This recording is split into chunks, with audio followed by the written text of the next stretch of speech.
Every time I tell people that I live in Belgrade, Serbia, I get about 3 reactions.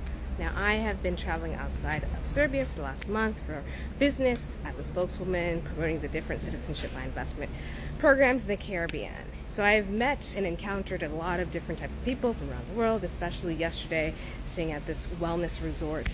And I had a very interesting debate after we were all introducing ourselves at our power morning walk at 6 a.m. And by the end of the walk, people are like, don't say anything negative about Serbia because Angela's a defender of Serbia. Angela's my first name. And I would have to say the first reaction is always negative. When I tell people that I live in Belgrade and how amazing it is and how awesome my life is, because people really believe the propaganda, or they read the news and people's like, aren't there riots in Serbia? Aren't there protests in Serbia? To my knowledge, every democracy, because Serbia is a democracy, happening right now this year has had some type of protest, including the US. However, that doesn't make Serbia a horrible place to live. And when people even go far as like, oh, you know what the Serbs did in the 90s, you know, people here there are uncivilized, it's not safe. Like, you're American, like, how could you live in such a place? The second reaction is people don't know where Serbia is. It's like, where exactly is that? So think Croatia, think Montenegro, parts of, technically Greece is in the Balkans. So, okay, thanks for sharing. Then of course I go on to share how great life is there, how friendly people are, how there's no racism, especially as a black woman. It's just, I feel safe, especially as a woman.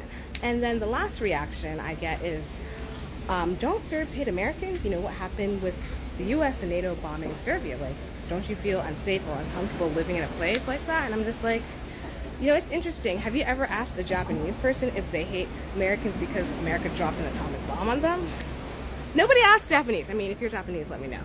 Because America and Japan are allies, and they seem to have gotten over, you know, what happened in the past. But I feel like Serbia continues to be held hostage by its past. Serbia, to many people, still is just like this unknown, strange place that, you know, is not civilized and undemocratic and corrupt. And I just say, like, look, corruption is such an ugly word. Corruption is just not the right term, because anybody can argue that even the US or many other well-known democracies are not exactly utopia. After the walk yesterday, everyone was clear to not talk negatively about Serbia, and I told them to check out my YouTube channel and here on TikTok, and you could see for themselves, like, the beauty of Serbia. Serbs, let me know when you're traveling out of Serbia, what are people's reactions when you tell them that you're Serbian? Let me know in the comments.